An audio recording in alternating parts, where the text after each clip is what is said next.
Bueno, buenas tardes. Gracias por responder a esta convocatoria. Bueno, vamos a agradecer de nuestra parte, de parte de AMET, quienes hemos convocado la presencia de Pablo Narvaja, a las autoridades de la institución por brindarnos el espacio para poder hacer este intercambio de ideas, esta charla debate, ¿no es cierto? Y también, bueno, transmitirle nuestras felicitaciones a la institución por este aniversario, casualmente 94 años. Así que bueno, para nosotros es un gran honor estar en nuestra casa pionera en la educación y justamente en esta ocasión charlando sobre estas cuestiones que hacen un poco la tarea en la educación técnica, ¿no? Y bueno, darle la bienvenida a nuestro invitado, Pablo Narvaja, alguien con quien ya hemos tenido la oportunidad de compartir en otra ocasión acá en Misiones con las jornadas de educación técnica que justamente había organizado años atrás, acá en Cruzado. Y bueno, así que un poco para presentarlo, que él en sí mismo ya tiene su propia carta de presentación por la vinculación que tiene con nuestra provincia, más que nada siendo docente acá en universidades nuestras como la UCAMI, y su trayectoria también, tanto como profesional, como docente, ¿no es cierto? Un poquito así para resaltar algunas cuestiones de su currículum. Licenciado en Ciencias de la Educación, con diploma de honor por la Facultad de Filosofía y Letras de la Universidad de Buenos Aires, magíster y doctor en Letras. También dentro de sus cargos, ¿cierto? Podemos mencionar lo que ocupó dentro del Ministerio de Cultura y Educación de la Nación, secretario permanente del Consejo Nacional de Educación, Trabajo y Producción, del Instituto Nacional de Educación Tecnológica, director de Educación Técnico Profesional y Ocupacional, subsecretario de Evaluación de la Calidad Educativa y director nacional de Formación Docente, también con cargos dentro de la provincia de Buenos Aires o de la Dirección General de Escuelas de Buenos Aires, como varios cargos ahí también en la provincia, y también a nivel internacional, también podemos decir, coordinador general del programa Cumbre Iberoamericano para la Calidad Educativa y del programa Cumbre Iberoamericano para la Administración Educativa, consultor del programa FUAR para el gobierno de Guatemala y Panamá. También dentro de las publicaciones podemos mencionar la tesis de maestría de Educación y Dictadura en Argentina en alemán, en Alemania 1991, sin publicar. Y la tesis de doctorado, Desarrollo de la Teoría del Aprendizaje en los Niños, en francés, Suiza 2003. Así que bueno, con nosotros esta tarde, un gran honor, un placer. Gracias. Así que bueno, este es nuestro espacio para poder, como bien dijo un medio local, debatir, promover un espacio de reflexión sobre lo que es un poco la problemática de la educación técnica dentro de un contexto y que bueno, vos bien lo vas a saber ubicar y lo vas a poder transmitir con el asunto. Así que bueno, Pablo, bienvenido. Bueno, buenas tardes. ¿Se escucha bien? Sí, se escucha bien. Primero agradecer al secretario general de AMET Misiones, a Carlos Castro y su equipo del secretariado provincial por la invitación. Aparte es un gusto siempre trabajar con los distintos AMETs de las distintas provincias por la defensa de la educación técnico-profesional en Argentina, aunque a veces es muy discutido, ¿no? Hay algunos todavía que son nostalgiosos del viejo CONET, pero bueno, finalmente nos hemos entendido que los tiempos requerían recuperar la educación técnica y técnico-profesional desde otro lugar. Así que bueno, gracias y la verdad que siempre que defendamos la educación técnica por algunas razones que les voy a contar, van a contar con el apoyo mío y quizás, bueno, me atrevo a decir que también de la universidad a la que pertenezco, acá en Misiones, en mi casa acá. Le agradezco a la rectora, a la secretaria académica que está acá presente, a la UCAMI, que me da la posibilidad de también trabajar y luchar en el mundo de las ideas desde la educación. Punta y a un estudiante de tercer año también que están presentes, les agradezco el acompañamiento. Así que bueno, retomo el objetivo de que sea un espacio de diálogo. Quizás voy a dar algunos elementos como pantallazos para iniciar luego lo que podemos llamar un pensar juntos, un reflexionar sobre a lo mejor cuestiones que nos parecen obvias o que no nos parecen para nada obvias.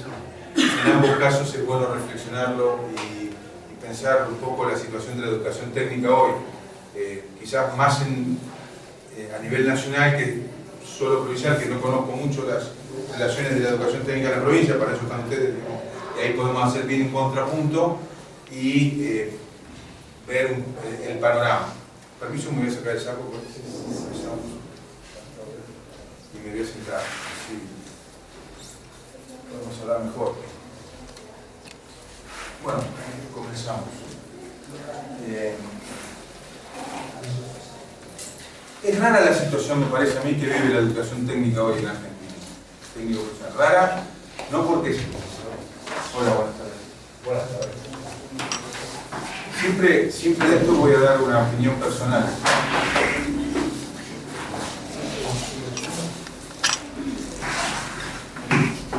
Quiero decir que con esto no pretendo transmitir una verdad absoluta, simplemente lo que yo estoy viendo. Y esto me parece bueno que ustedes lo tengan en cuenta, que pueden tener otra apreciación cada uno de ustedes, me parece perfecto. Pero ahí podemos a lo mejor llegar a una síntesis en un pensamiento más completo y acabado, aún siendo siempre parcial. Entonces, ¿por qué digo que me parece rara la situación hoy? Rara porque es como que uno no sabe si está soñando o si está despierto. Me pasa eso. Si esto lo vi, esta situación la hemos vivido, esto de alguna manera no tiene mucha novedad, pero tiene la misma gravedad de lo que vivimos hace muchos años, a mi juicio, insisto, con toda humildad, y puedo acepto si me equivoco. ¿Qué quiero decir con esto? Que la situación cambió, pero que hoy da la sensación de que la educación técnica no encuentra una identidad o un espacio dentro, ya no de las políticas educativas, sino dentro de un modelo de país. Porque, no sé, podemos decir que así como que en las ciencias humanas también hay de alguna manera leyes, no son las leyes inflexibles de la física o de las ciencias naturales, pero sí hay alguna ley. Digamos. Siempre que el país tomó el camino de un modelo no industrial, digámoslo así, un modelo agroexportador, un modelo en donde, o de servicios financieros, la educación técnica no tuvo rumbo, no tuvo sentido, diría yo. Perdón, quizás los de mi edad, que veo algunos, se podrán acordar, ¿no? Por eso la educación técnica no la podemos pensar aislada de un modelo de país. Quiero profundizar esta idea para que nos quede, para que lo veamos, porque a lo mejor pensamos que lo que pasa afuera no tiene nada que ver, y sin embargo para mí tiene mucho que ver para explicar ciertas situaciones. En la época del desarrollismo, con Frondizi como presidente, en el año 59, si mal no recuerdo, se crea el Consejo Nacional de Educación Técnica, el viejo CONE, ¿no? ¿Por qué? Porque bueno, el desarrollismo, tomando el impulso industrialista de los dos gobiernos del peronismo, del 45 al 55, ya se veía en esa época la necesidad de 1 millón de técnicos, como dice el cuadro. ¿Por qué? Porque se necesitaba brazos, mentes, trabajadores para la industria, ¿no? Por la sustitución de importaciones y por el impulso para generar trabajo, básicamente, y riqueza con nuestra propia fuerza de trabajo. Y entonces el desarrollismo toma eso y lo perfecciona o le da una estructura nacional a través de este Consejo Nacional de Educación Técnica, que aparte, algo muy valioso, el que era subsecretario del ministro de Educación Mackey era Saloña, que después fue ministro de Educación en el año 89, y Antonio Saloña, bueno, con todo el debate del CONEP, pone algo que es muy importante, fue muy importante para el CONEP, que fue un aporte de toda la masa salarial de los trabajadores, un porcentaje, 2% creo de cada trabajador, iba al fondo que administraba el CONET para la educación técnica en todo el país. Por eso recordamos y vivimos y vemos todavía en las provincias, las escuelas CONET tienen un sello muy particular de construcción, ¿no? Ladrillo, cemento, digamos, hormigón, ¿no? Y bueno, y tenían planes de estudio, estaban re bien equipadas, y había toda una estructura técnico-pedagógica, técnica, digamos, desde lo técnico-pedagógico y lo técnico, que organizaba esa formación muy importante. Y eso se mantuvo. Entonces, las escuelas técnicas no eran las únicas escuelas técnicas del país, porque cada provincia tenía su escuela técnica, pero por diferencia de recursos, no era la misma escuela que la escuela de CONET. No tenía la misma trayectoria formativa, no tenía la misma cantidad de horas, ni tenía los mismos talleres y laboratorios que fueron modelos en las escuelas, en las viejas ENET, Escuela Nacional de Educación Técnica, que era la posibilidad que tenía, se le permitía al gobierno nacional crear esas escuelas en las provincias. Luego cambia el giro del país. Y con la dictadura militar, el país se vuelve en una perspectiva productiva más orientada a los bienes primarios, a lo que se llama el país agroexportador. Como si fuera este debate antiguo entre Eduardo Wilde, ministro de Educación de Roca, y Bartolomé Mitre, ¿no? Como dos modelos de país que siempre han peleado en nuestra historia. El industrialista, Wilde o Roca, es decir, y el librecambista, el aperturista, el agroexportador de Mitre.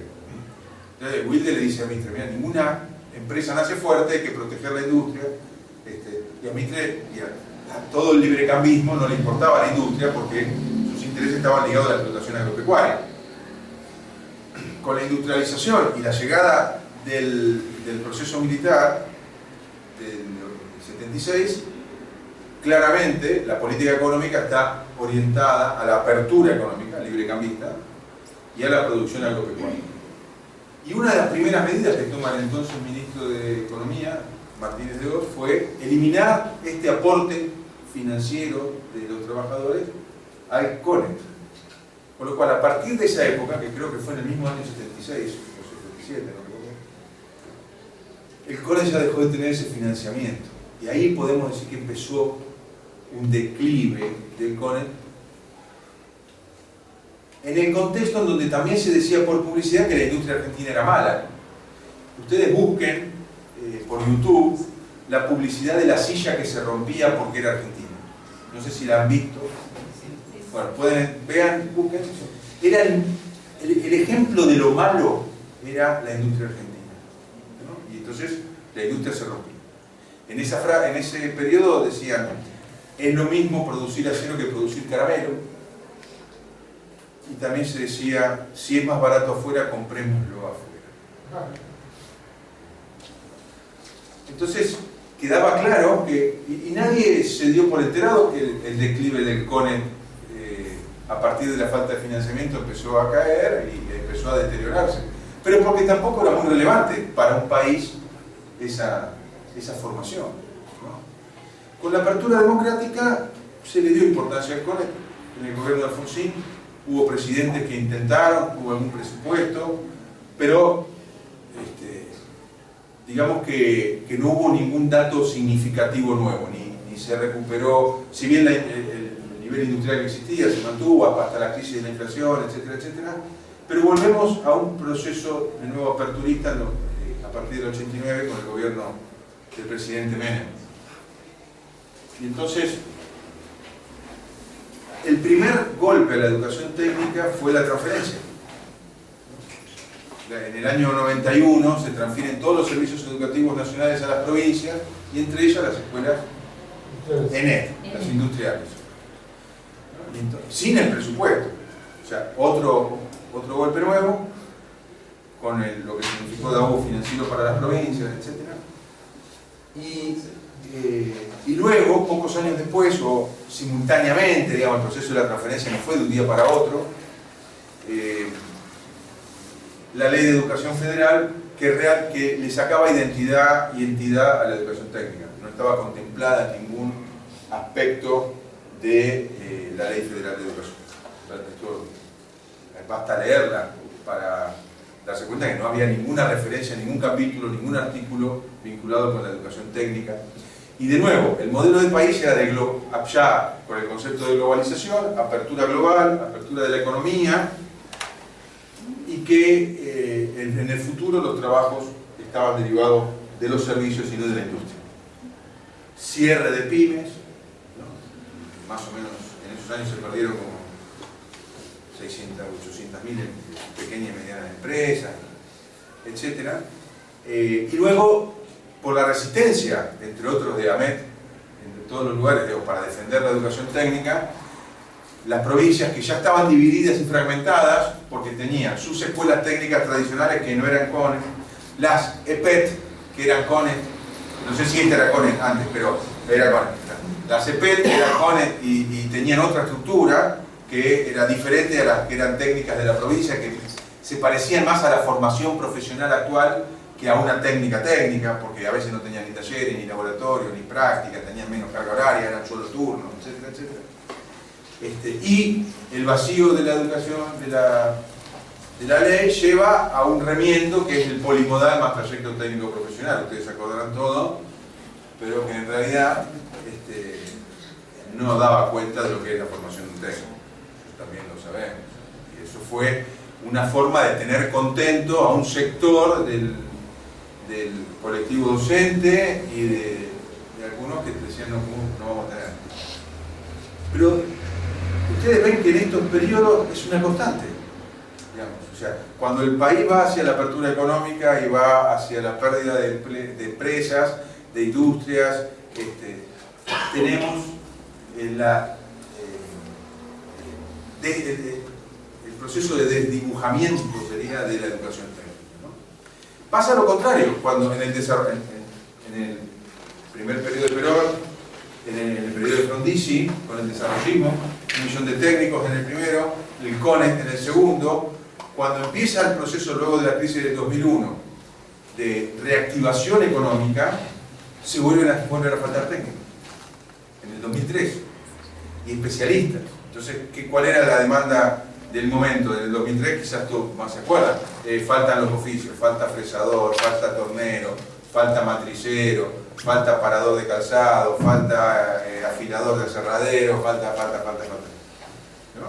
Entonces, fue el escenario para recuperar. ¿Por qué? Porque se volvían a abrir fábricas, se volvían a abrir industria, se apostó a la exportación de nuestra industria, al mejoramiento de la fuerza de trabajo, y en ese sentido el proceso fue acompañado por dos superávit económicos, el superávit primario, es decir, se entraba más de lo que se gastaba, y el superávit de las exportaciones, con lo cual eso permitió transferir muchos recursos del sector industrial e invertir en educación técnico-profesional, en donde ya habíamos dicho en un encuentro, me acuerdo, con AMET, en el Instituto Nacional de Educación Tecnológica, que fue creado, me salté esta parte, como gobierno de la educación técnica, cuando se cierra el CONET, la ley federal, que termina cerrando el CONET, lo pone en su reemplazo el Instituto Nacional de Educación Tecnológica, que es el actual INET, como sucedáneo.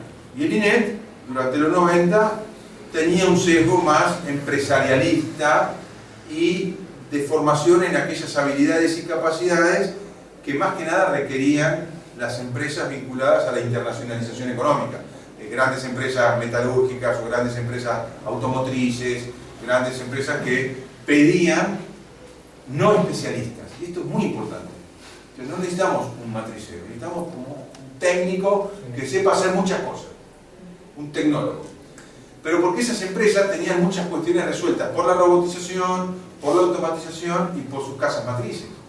Entonces, pero la pequeña y mediana empresa, si uno, me acuerdo de una investigación que hice en la universidad, iba un pequeño empresario, no sé si conocen la marca de carrozado de camiones Petinari, bueno, hacía carrozado en el Gran Buenos Aires, en la zona oeste, me dice, yo necesito un técnico que sepa trabajar, o sea, que sepa usar un torno, que sepa usar esto. Era lo único que sabía, porque claro, la pequeña y mediana empresa no tiene un área de desarrollo de los trabajadores, o como se llama entre comillas recursos humanos, y entonces el tipo, el jefe, el dueño de la empresa hace banco, paga los sueldos, diseña la producción, hace todo, ustedes lo saben mejor que yo. Entonces no tiene un área específica para analizar los modos de producción. Ford, Peugeot, Citroën, Volkswagen o la química, todas tienen un área de personal y sabe lo que necesita, cada puesto de trabajo dice esto.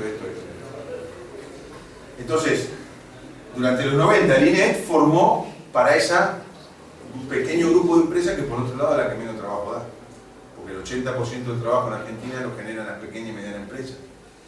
Entonces, las cadenas de valor, lo que formaba el INET y las escuelas de polimodal más trayecto técnico profesional, terminaban sirviendo solo para un reducido grupo de empresas de la cúspide o de la base de las cadenas productivas, pero las pymes derivadas hacia arriba o hacia abajo no encontraban trabajadores formados que necesitaban para producir. Porque tampoco se sentaban en ninguna mesa para decir lo que necesitaban. Entonces, siguiendo este hilo, ¿no? Esto termina, bueno, con 800.000 pymes menos, y termina la crisis de 2001 con el gobierno de De la Rúa, digamos, esos años, también derivado de la crisis del endeudamiento externo. En el 2003 empieza la reactivación, se empieza a proteger la industria de nuevo y se empieza a demandar trabajadores. Y el INET empieza a adquirir un rol como el del viejo CONE, liderando las políticas de educación técnica y técnico-profesional, ya involucrando las 4 instituciones o tipos de instituciones que hoy forman la educación técnico-profesional. Los centros de formación profesional, que eran los viejos oficios, pero más complejos, porque hoy hay oficios que antes no eran considerados un oficio, digamos.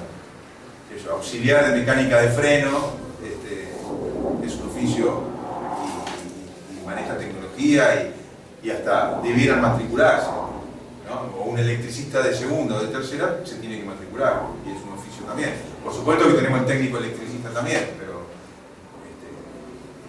bueno, ahí corre en paralelo. Entonces, la Escuela Técnica Industrial de nivel secundario, sus especialidades de química, construcciones, informática, electromecánica, etcétera, minas, petróleo, bueno, todo, y las agropecuarias y las técnicas superiores. Eso engloba, y por eso en el año 2002, con AMED festejando el Día de la Educación Técnica en el Instituto Nacional de Educación Tecnológica, ya se veía que venían las elecciones, etcétera, y nos propusimos en ese momento luchar para que el gobierno que viniera sancionara una ley de educación técnico-profesional. Técnica en ese momento. El 15 de noviembre, ¿no? 19 de noviembre. Y luego, bueno, vino el nuevo gobierno, se escuchó, y María Rosa Armando, que fue la directora ejecutiva del INET, se puso al frente de ese proceso y la verdad que salió la ley que permitió recuperar una identidad en estos años, virtudes y defectos, pero me parece que la educación técnica, ¿al amparo de qué? De la protección de la industria nacional. De nuevo, es decir, uno podría decir como hipótesis que la educación técnica y técnico-profesional, ahora en los términos de la ley 26 de 58, es una estrategia de industria nacional, de modelo de país. O sea, no es un fin en sí mismo la educación técnica. Y esto me parece que es bueno tenerlo en cuenta, porque no es lo mismo cualquier modelo de país para la educación técnica. Intenté argumentar para que les quedara claro que no basta defender la educación técnica si tenemos un modelo de país que no es industrial. ¿Para qué? Te van a decir, cara, entonces cerramos escuelas. Acá está pasando en la provincia, que se cerraron algunas técnicas, ¿no? Incluso alegando la propia torpeza del funcionario que las abrió. Porque si vos decís que no tenés matrícula, ¿para qué la abriste? ¿Cómo analizaste la situación antes?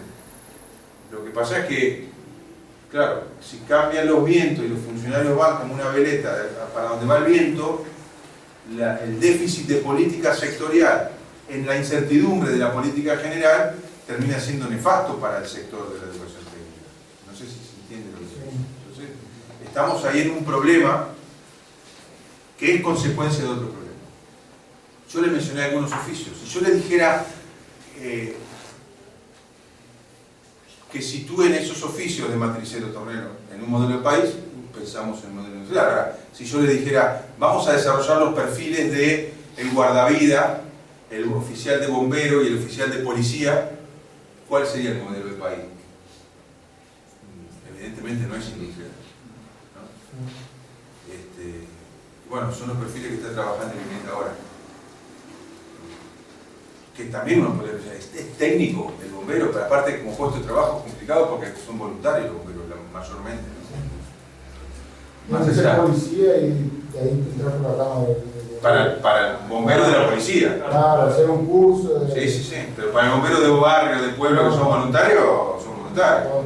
Hacen el curso igual, pero son voluntarios. Entonces, digo, entonces hoy tenemos el problema de que los órganos que debían, de acuerdo al espíritu de la ley, de alguna manera poner en línea la educación técnica profesional con las necesidades del mundo de la producción y el trabajo, están prácticamente inactivos. Entonces, lo que era el CONETIP, el Consejo Nacional de Educación, Trabajo y Producción, que durante 10 años hizo como 25 familias profesionales y desarrolló más de 100 perfiles profesionales de cada sector de la industria, de los sectores de la industria, en 2 años y pico apenas hizo 2 de energía, uno de solar y uno renovable, uno de soft, que ya venía trabajado de antes, policía y policía. Luego, bombero y guardavidas son los que se están trabajando ahora. Digo, ¿por qué? ¿Qué es lo que hace que sea posible de nuevo desacople? ¿Por qué no se vincula a los sectores de la producción con los sectores de la educación para definir cuáles son las trayectorias formativas? ¿Qué está pasando afuera que hace irrelevante para todos lados? Pero aparte, por una lógica interna de la política sindical y del Estado, se crea un consejo multisectorial, nacional, como para acercar los dos mundos, digamos, inventando organismos que no tienen sentido porque no están trabajando, de hecho. Y aparte no tienen ninguno arraigable. El Consejo Nacional es un órgano de la Ley de Educación Técnica y Profesional, tiene un sentido que participan los sectores de los trabajadores, empresarios y el Estado con distintos ministerios, más los técnicos y los colegios técnicos y profesionales, más los propietarios de privados. Bueno, eso desaparece o queda en la inactividad y uno tiene la sensación de que se responde más a las demandas particulares de algún sector. Si yo soy dueño de un instituto técnico superior y dicto mecatrónica, me interesa que el INET saque el curso de mecatrónica y entonces hago presión para que el INET saque el curso de mecatrónica y luego lo disfrazo como que es algo moderno, pero significa que no voy a cambiar nada de mi curso de mecatrónica porque el modelo que se tomó para hacer el curso de mecatrónica es el curso que yo ya estoy dictando, así mantengo la misma cantidad de horas, la misma materia, etc. Y entonces se desvirtúa algo que era muy importante para el trabajador, que era que cada curso, que cada trayectoria de formación, cada carrera estuviera en relación con un perfil profesional. Es decir, el conjunto de habilidades, el conjunto de capacidades, el conjunto de saberes, de destrezas, de actitudes, que alguien que va a ocupar un trabajo requiere para ocupar ese trabajo, para poder trabajar. Entonces, al romper la relación de un perfil profesional con toda la formación previa, se rompe el sentido de la certificación, el catálogo queda diluido, el catálogo nacional de títulos y certificados como herramienta de la ley, todavía está constituido de la época en que el CONETIP funcionaba, y se pierde esta significatividad en términos de empleo. Porque yo ya no estoy capacitando en función de un perfil de lo que un trabajador está en condiciones de poder hacer, sino de una tecnología o de una pluralidad de tecnologías como la mecatrónica. Pero ¿quién es el mecatrónico? No se sabe. Entonces aparece. Es como si yo diera un curso de termofusión. ¿Quién es el termofusionador? Es el plomero. Entonces, el plomero es el que tiene que saber una tecnología que es la termofusión. Y esa es la diferencia entre capacitar por tecnología o capacitar en función de un perfil profesional. Si el destinatario es el trabajador, necesitamos formar de acuerdo a los perfiles profesionales. ¿Se entiende? Sí, Claro. sí. Y entonces al trabajador, la familia profesional, que es el conjunto de figuras formativas que van asumiendo uno o más perfiles, le permite ir haciendo cursos cada vez más complejos. Puede empezar en el sector de la construcción como media cuchara, medio albañil, y después es albañil, y después puede hacer el curso de instalación en seco, después puede hacer el de húmedo, después puede hacer el de plomería, después puede hacer... y va complejizando sus capacidades, sus saberes. Yo tengo un problema con la automotriz. Yo soy Apóstoles y me trajeron a hacer la escuela, soy mecánico automotriz, porque la escuela comenzó con automotriz y no tenía profesores con el perfil de automotriz. Se integró profesores que estaban dentro de los talleres, y cuando los alumnos que tomaban la carrera automotriz, siendo hijos de mecánicos y con saberes de mecánica, querían avanzar, los profesores vieron que tenían apuntalamiento y no había cursos de INET para capacitaciones de automotriz, de dirección electrónica. La automotriz no es solo hoy armar un motor, hoy hay multiplexado, eco. No, si usted entra al catálogo, usted va a ver que la familia profesional del sector automotriz está dividida en grupos de figuras formativas que tienen una semejanza laboral, digamos, y tiene desde, bueno, hay un montón de perfiles profesionales desarrollados y de figuras formativas vinculadas, tanto inyección electrónica, freno, diésel, motor, en términos de auxiliares, no de técnicos. El auxiliar no tiene la misma calificación que el técnico, que tiene más autonomía y puede estar a cargo también de personas para trabajar y dirigir el trabajo de otros. Entonces, pero ahí sí, usted tiene esa cadena en la familia profesional. Lo que pasa es que a veces sucede que las provincias no toman esos marcos de referencia ni desarrollan los cursos. Y entonces hay cursos que ya dan todos los datos o los elementos para aplicar y no se arman lo que sería un plan de estudio o diseño curricular para esos cursos, ¿no? O mecánico de moto, o gomero, balanceador, o etcétera, todo lo que puede ser del rubro. El de airbag, que es complicado porque es peligroso, incluso el freno, que también es peligroso. En el caso del airbag es peligroso para el técnico que lo está reparando o cambiando o instalando, y el de freno es peligroso para la gente porque se supone que cuando llego a un taller mecánico a arreglar los frenos, el auto frena. Después frena. Entonces, bueno, pero por eso aparece ahí la necesidad de las matriculaciones o de los controles sobre la formación profesional, que era la hija menor del sistema, pero que termina teniendo algunos oficios que tienen una implicancia también en la vida de la gente, en su propiedad o en sus bienes, ¿no? Salud, un instalador electricista deja mal las cosas, alguien puede morir, o se puede incendiar. Entonces, pero en ese modelo, sí, bueno, uno podría plantear incluso trayectorias verticales para que un trabajador pueda ir ampliando sus capacidades de trabajo. Y entonces, que reduzca el riesgo de caer en el desempleo también, ¿no? O de reinsertarse posteriormente. Bueno, pero sin embargo hoy se hace muy difícil establecer un diálogo entre el mundo de la educación y el mundo productivo, porque pareciera que al mundo productivo le está pasando, tiene peores problemas que la formación de los trabajadores. Entonces tenemos el problema de las tarifas, el problema financiero de las pequeñas y medianas empresas, el problema de las tasas de interés, el problema de la ausencia de crédito y el problema de la ampliación, de la apertura económica. Proteccionistas contra librecambistas, ¿no? ¿Se acuerdan? Hacía Will de Mitre. Y hoy sería lo mismo, hoy se abrió, entonces se amplían constantemente la cantidad de manufacturas que pueden importarse. Y entonces basta sentarse a hablar con pequeños y medianos empresarios. Entonces yo, antes la tarifa de energía equivalía a un 20% del valor de una unidad de lo que produzco, ahora es un 80%. Supongamos que yo me banco, no lo puedo trasladar todo a costos, porque nadie me compra, pero aparte no vendo nada porque viene todo de China. Entonces, y se hace como un cuello de botella. Y eso es una situación que hoy es muy preocupante. Entonces, cuando vuelve a haber por lo menos, no sé, llamarlo descuido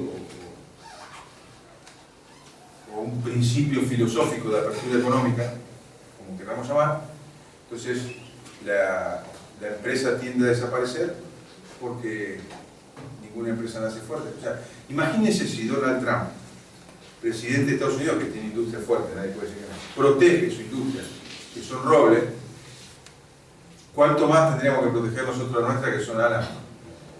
Brote de álamo. Y está bien que sean brote de álamo, porque ¿qué? Vamos a ir de un día para otro a producir ¿qué?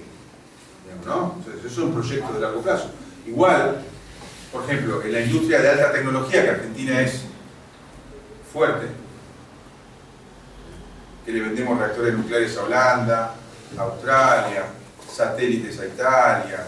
Me tocó por suerte estar en el INVAP el año pasado, en Río Negro, en el Instituto Nacional de la Investigación Aplicada, que es una empresa del Estado que desarrolla altísima tecnología. Somos uno de los 8 países del mundo que son capaces de poner un satélite geoestacionario en el espacio. No hay otros. La tecnología de los satélites que son así, chiquitos, fue desarrollo argentina y se lo estábamos fabricando en Italia. Pero si después las políticas marcan que le alquilamos o le compramos los satélites a otros países, si no usamos la capacidad instalada de nuestros satélites o se corta justamente por esa política errática la continuidad de las políticas de ciencia y tecnología, que no nacen de un día para otro, son 50 años, 60 años de políticas aeroespaciales, nucleares, de energía atómica, etcétera, que sería una pena desperdiciarla, aun cuando somos fuertes ahí. Y entonces, y el INVAP, me contaban que llega a tener alrededor de ingenieros y técnicos de cada provincia. De todas las provincias del país hay ingenieros y técnicos trabajando en el Río Negro. Es un orgullo. Pero si aún ellos que están en un nivel mundial selecto, viven las variaciones de la política, viven los vaivenes, la falta de continuidad, cuanto más las pequeñas y medianas empresas. Porque a lo mejor vendiendo un reactor nuclear el INVAP puede vivir algunos años, pero una pequeña empresa, si no lo vende, se acabó. ¿Cuánto dura? ¿No? Entonces, la reflexión es justamente esta. Me parece que un deber y una reflexión de todos los colegas de la educación técnico y técnico profesional es esta. Es decir, bueno, incluso, ¿qué podemos brindar nosotros al mundo productivo para fortalecerlo? No solo nuestros graduados, a lo mejor, ¿no? O asistencia técnica, no sé, tampoco es que podemos hacer mucho, porque lo que no resuelve la política no lo puede resolver la educación, pero por lo menos tenemos que tener la sensibilidad a lo que pasa en mi entorno, en el entorno de cada uno de nosotros, de nuestras instituciones, de nuestras escuelas. Una vez le preguntamos en Entre Ríos a un grupo de docentes, ¿de qué va a vivir esta localidad? No me acuerdo qué localidad era. ¿De qué va a vivir esta localidad dentro de 30 años? Y no supieron contestar. ¿De qué vive ahora? No supieron contestar. ¿Cómo nosotros que estamos vinculados al mundo productivo no sabemos de qué vive nuestra comunidad? ¿Cuáles son las áreas productivas más relevantes? No digo que ustedes no lo hagan, me refiero a la respuesta que recibimos allá en Entre Ríos hace unos años. Esto es básico. No podemos vivir en un tupper. Porque aparte tiene que ver con la pertinencia de la formación que damos. Podemos formar técnicos maravillosos que no van a trabajar en ningún lado, entonces ya dejan de ser tan maravillosos. No porque sean malos en sí mismos, porque no hay técnicos en sí mismos.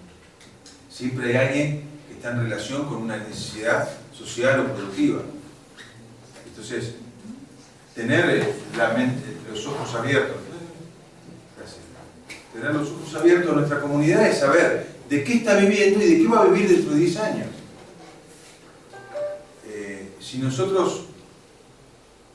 Si las estaciones de servicio de golpe no tienen más estaciones de servicio, como hay en muchos países, si los peajes ya no tienen más puestos de peaje, como hay en muchos países, si los tractoristas ya no son necesarios, como ya hay en Argentina, o sea, peaje ya hay en Argentina sin estación de peaje porque es el automático, las tarjetas, pero todavía tenemos puesto el peaje humano, digamos.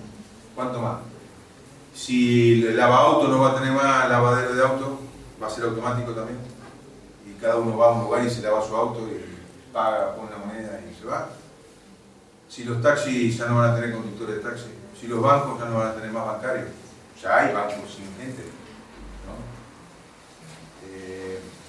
Podemos multiplicar el sector productivo y no son solo los de baja calificación, no son solo los de baja calificación los que están en riesgo, ¿no? Porque un contador en un banco es un cargo muy alto, no llega cualquiera a ser contador en un banco, ahora no existe más, o va a desaparecer.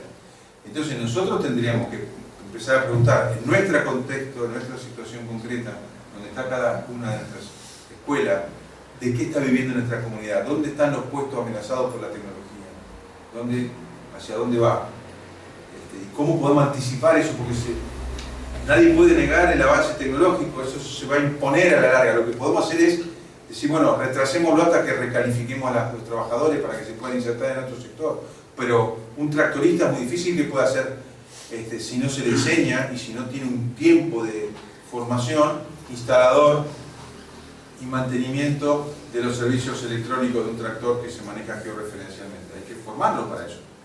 Lo puede llegar a hacer, pero tenemos que anticipar. Por eso es muy importante que nuestras escuelas no estén al margen de la dinámica de las relaciones del mundo del trabajo. Tengamos un análisis, inclusive hasta para orientar laboralmente a nuestros estudiantes. Incluso para los graduados, para que digan, mira, no, estudiar, bueno, claro, hoy ya se confuso, porque ¿qué le vamos a decir? ¿Que estudie ingeniería? ¿Quién? ¿Para qué industria? Si no hay una definición clara de que se quiere que este país sea industrial, y aparece de nuevo, no, la nueva tecnología va a dar trabajo, no va a dar trabajo, o los servicios van a dar trabajo, solo si hay manufactura, porque en algún punto, en algún momento, alguien se tiene que vestir, alguien tiene que subirse a una cama, alguien tiene que ponerse un zapato, alguien tiene que comer, alguien tiene que abrir una heladera, alguien tiene que fabricar eso. Entonces ya está un poco aclarado. Lo que pasa es que no se esconde o se ignora. Que nadie puede aplicar servicios a una manufactura que no se fabrica. Yo puedo ser un gran diseñador, ahora si no se fabrica el zapato, ¿qué voy a diseñar? Si no hay industria textil, ¿qué voy a diseñar? Si no se fabrica tazas, ¿qué voy a diseñar? Sillas, ¿qué voy a diseñar? Y así sucesivamente, ¿no? ¿Qué comercialización voy a hacer de algo que no se fabrica? Hasta para reparar algo. O hasta para reparar. Las heladeras, ¿no? Que vienen con motores chinos y heladeras nuevas, esas grandes, no son, tienen arreglo. ¿No tienen? No, porque son todas chinas y tienen el sistema de cambio. No sirve, son descartables. Es chino. Y dice casa, dice Argentina, cuando estamos atrás, es chino. Bueno. En una, sin hora. Bueno, por eso. Bueno, pasa desde la... Pero eso pasa desde... Cuando uno abre la importación... Claro. Cuando abre la importación, pasa eso. Y pasa también en las grandes obras. Si uno compra un gran sistema o lo que fuera, informático o eléctrico, después queda dependiendo permanentemente del servicio técnico externo.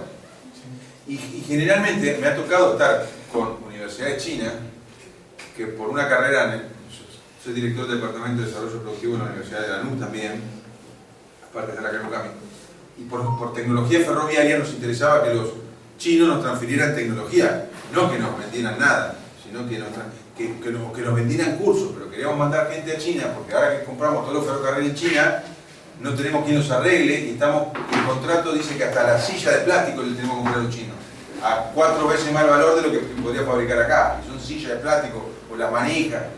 Entonces es loco eso, y los chinos no te transfieren tecnología, entonces siempre quedas dependiendo de ellos. Entonces te rompe un tren en algún punto clave y tenés que traer un chino. Entonces tenés que esperar que el chino pueda venir o que venga. Y nosotros miramos cómo el chino lo arregla. Y con la heladera pasaría exactamente. Nadie va a traer un chino porque te conviene tener una heladera nueva, pero digo, pasa lo mismo.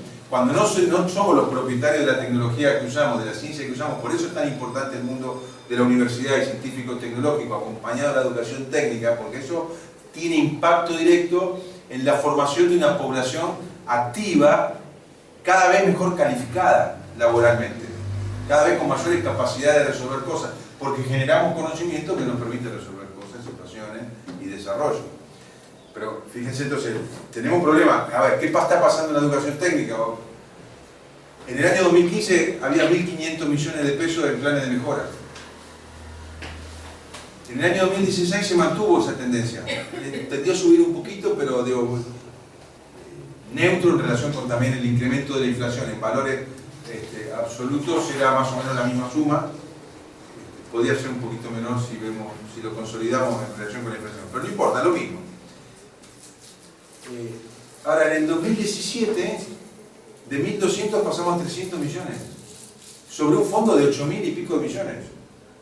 Para la educación técnica. ¿Para qué? Para invertir en los entornos formativos de las instituciones o para que las jurisdicciones provinciales capaciten a los docentes, para que mejoren sus posibilidades de enseñanza y esto sea un círculo virtuoso. Pero pasamos a 300 millones. Entonces, y ahí ya nos explica por la aplicación de los fondos remanentes que había una serie de cuestiones. Ahí hubo algo, a nadie le interesó que las escuelas se equiparan, porque se permitió meter infraestructura dentro del fondo de las escuelas técnicas para construir escuelas de cualquier tipo. Antes el rubro infraestructura era una parte, pero era para mejora edilicia de un taller o de un laboratorio, para poner elementos de seguridad, higiene, ¿no? Para ampliar, pero era hasta un porcentaje, pero siempre teniendo en cuenta la escuela técnica y su necesidad de formación, o si había que abrir una especialidad y había que construir un taller. Ahora se puede construir escuela y las provincias lo usan así. Entonces, casi todo el fondo no llega a las escuelas técnicas. De nuevo, pero finalmente, ¿importa eso? ¿A quién le mueve el amperímetro? Si hoy prácticamente las empresas no están tomando, sino están tendiendo a despedir, ¿no? Aquí se dice que es una pena que haya menos, que se reciban 14 ingenieros sobre 3.000 abogados por año, ingenieros hidráulicos. Pero, ¿de qué trabajarían finalmente? ¿Cuáles son las empresas que están tomando o las que se están generando? ¿No? ¿Ven cómo esto es como un rompecabezas o como una especie de caleidoscopio donde las figuritas, están todas las piecitas chiquitas, forman un dibujo o se configuran de una manera en que hace que esto pueda ser preocupante? Por eso digo que sueño o despierto, que es como que ya lo vivimos en otras tomas de decisiones políticas que afectan a un sector que es una estrategia de desarrollo para el desarrollo de la industria. Sin lo cual, podríamos decir, bueno, tengo agroindustria, con lo cual las agrotécnicas me servirían, o alguna tecnicatura en alimentos, construcciones siempre, soft, es programador, que es uno de los perfiles que se hicieron, porque es transversal a todo, bueno. Pero el resto, químico, ¿para qué queremos químico? ¿No?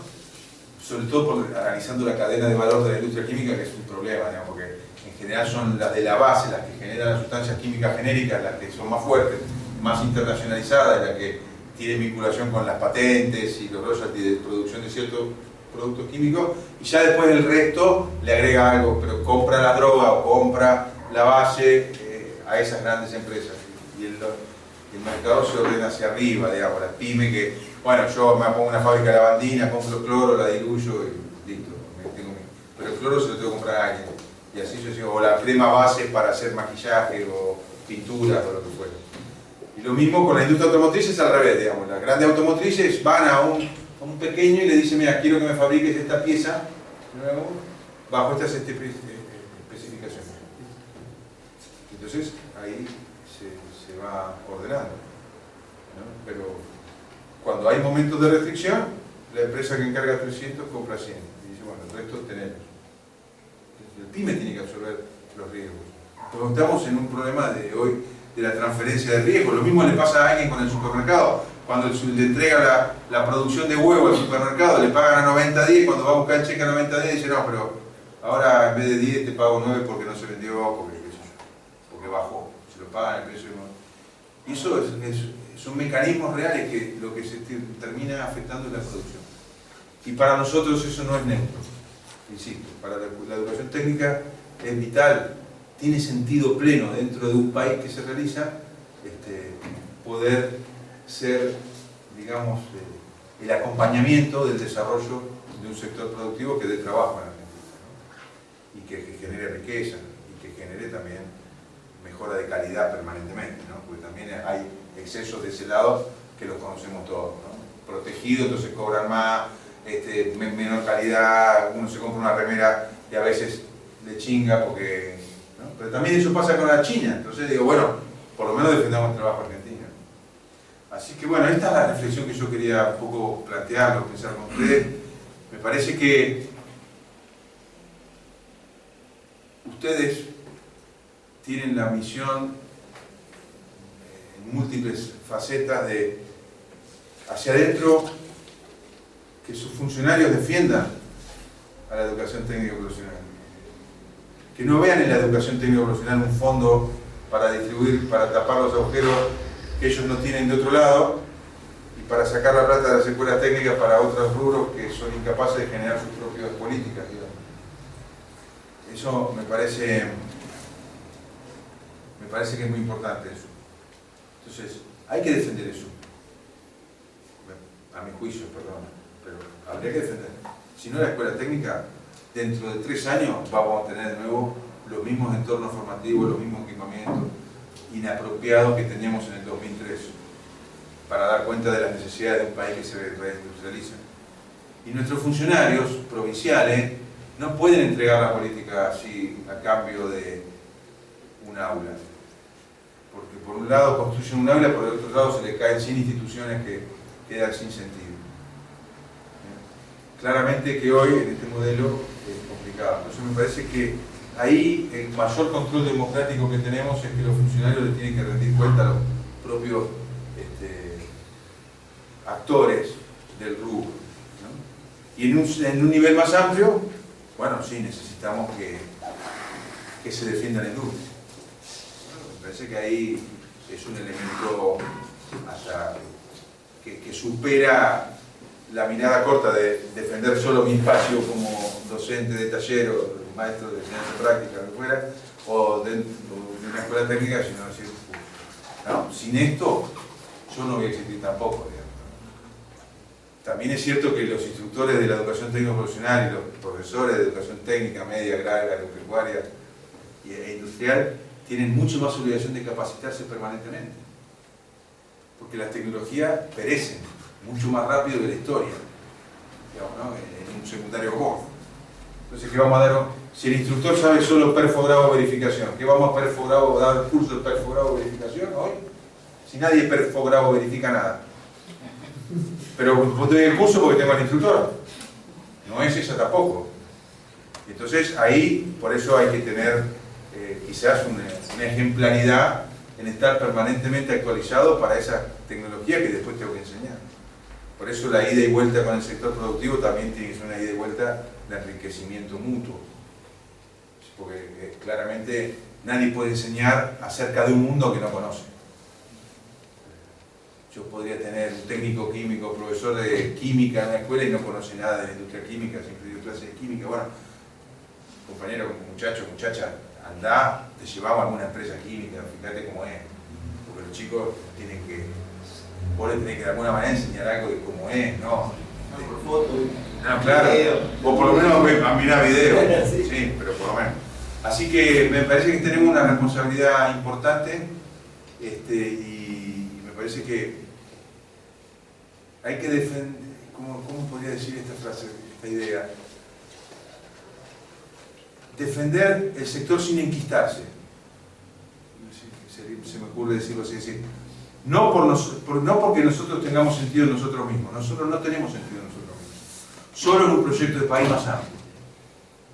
¿Entendés? Entonces, defendiendo el modelo del país nos vamos a defender a nosotros. Me parece. Si nos enquistamos vamos a estar en una lucha de reivindicación de que no me saquen este carguito, no me saquen otro, pero siempre en un contexto de desolación y de sequía. Si el país crece, se desarrolla, tenemos más industria, tenemos cada vez vamos a necesitar más técnicos, cada vez vamos a necesitar más ingenieros, cada vez vamos a necesitar más profesionales de la formación profesional, oficios que requiere esa dinámica. Bueno, dejemos para algunas preguntas, gracias, y espero no haber sido muy denso con esto. Muchas gracias.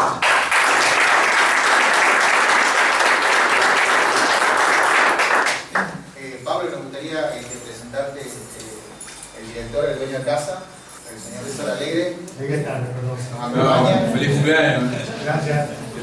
Y también Guillermo Noriega, que es un estudio de Hugo Janssen, también en otra institución acá de también. Media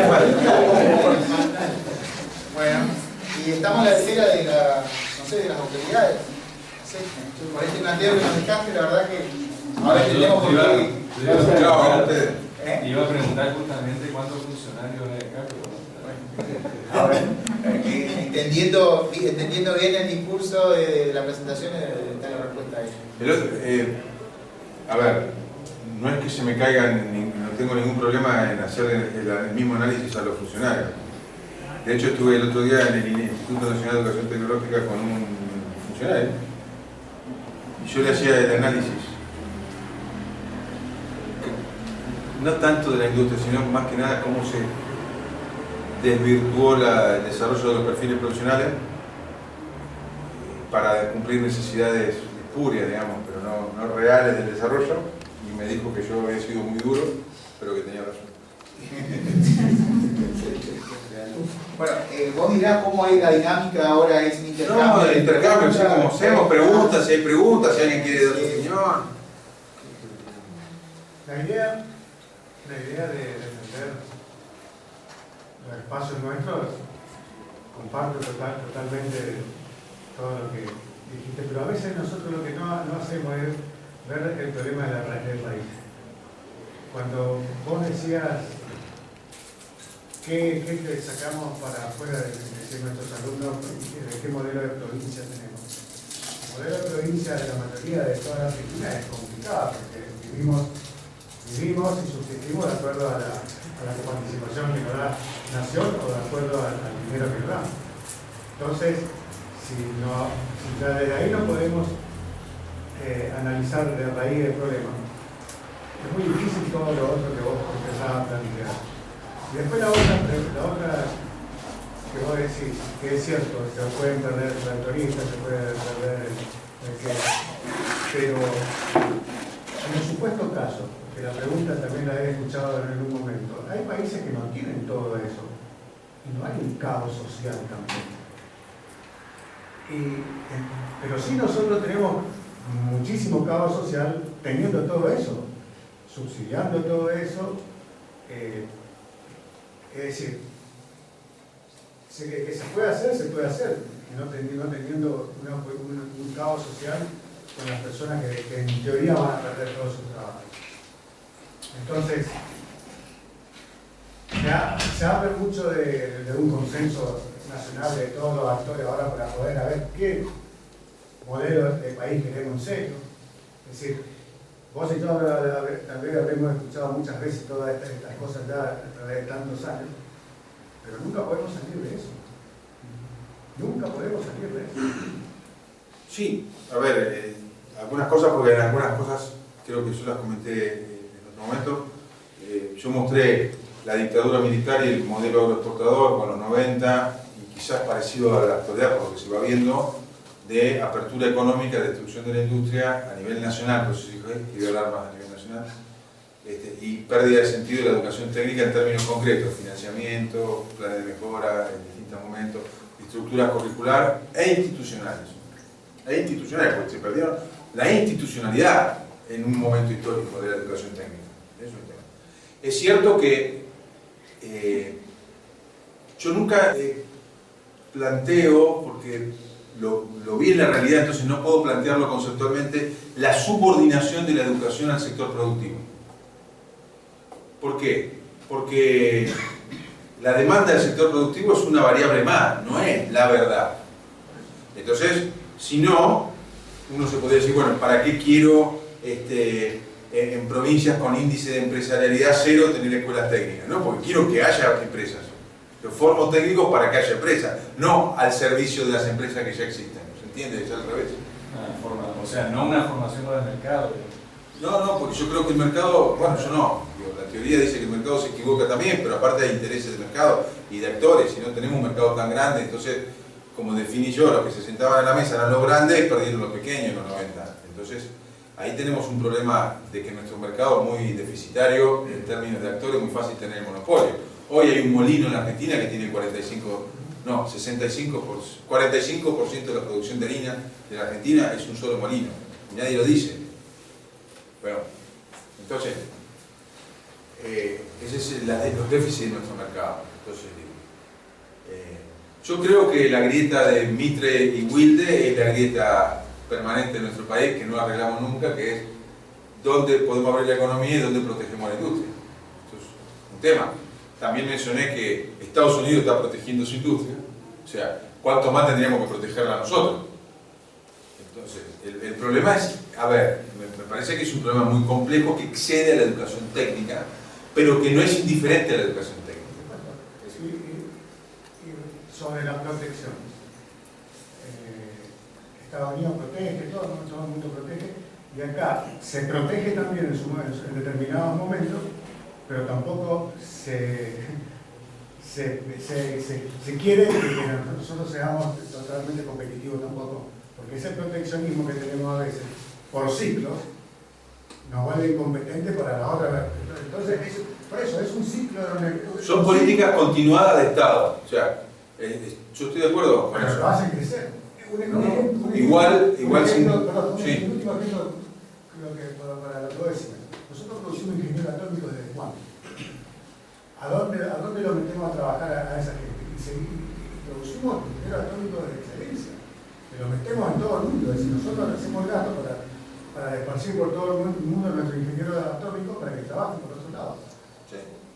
Pero de todas maneras no son tantos y nosotros tenemos una industria nuclear que es importante y entonces tiene, está bien, algunos se querrá ir porque también producimos médicos que se van a estudiar afuera, digamos, o sea, y producimos abogados para que vayan a trabajar de lavacopa en otros países, digamos. Eso es verdad también, ¿cierto?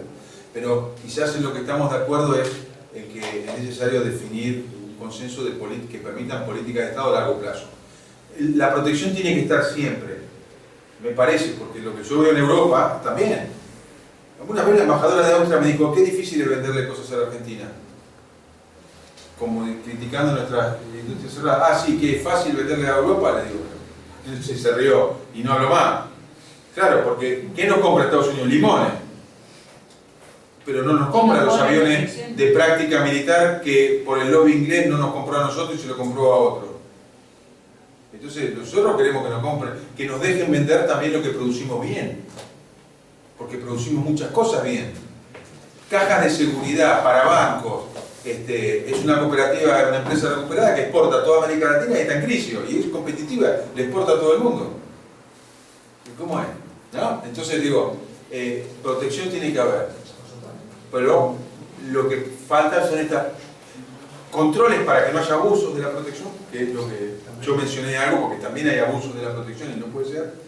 El Estado ahí tiene que evitar esos abusos, quizás abriendo parte del mercado, pero no todo, como diciendo, bueno, yo te abro. Y los mismos empresarios textiles dicen, que me abran el 20-25% del mercado textil, no importa. Ahora, si lo abren todos, morimos todos. Por eso, esos abusos que usted dice, tenemos, así cualquiera es fácil de ser empresario. No, por eso mismo. Señor, yo quería poner un ejemplo sin exponer tanto, como quien dice. Yo trabajo en una escuela técnica donde hay indumentaria y nosotros en la provincia, con mi padre y yo, somos los únicos que fabricamos pelucas de cabello natural y yo soy técnica, no soy peluquera, digamos, común con el de 2 años, soy técnica. Bueno, en la escuela donde yo trabajo se realizan desfiles. Entonces en un momento yo propuse, ya que hay indumentaria y se llama gente de afuera para hacer la parte de maquillaje, peinado y todo lo demás, y siempre se me niega ese proyecto. Siendo que acá en la provincia, la misma gente del hospital que nosotros tenemos acá en Posadas, nos llaman a nosotros y nosotros, como somos dos personas, nos damos abasto para poder ayudar a esa gente que tiene problemas de cáncer y que se le brinda sin cobrarle absolutamente nada, que nosotros le hemos llamado un banco de pelucas. Y yo le he comentado esto al personal, digamos, al directivo, y siempre se niega eso. O sea, ¿qué quiero decir con esto? Quiero decir que a veces somos pocas las personas que apuntamos a querer que eso que está ahí, que dice que podamos, que valoremos, que trabajemos y que hagamos cosas para que esto avance, qué sé yo, tenemos las oportunidades, pero nos cierran las puertas la misma gente que está dentro y manejando una institución técnica. ¿A motivo de qué? La verdad que me parece a mí que es algo, digamos, que no vendría mal para la escuela, ¿no? Yo desconozco... Que es un servicio totalmente sin fines de lucro. Porque nosotros, le digo, trabajamos, como los chicos también necesitan, porque pasa que hay muchos chicos que necesitan peluca y van a la escuela, y hay muchos chicos que son burlones, esos chicos se sienten muy mal. Entonces, comúnmente los que van al hospital son gente que no tienen dinero para pagar ni nada por el estilo. Entonces uno les brinda un servicio.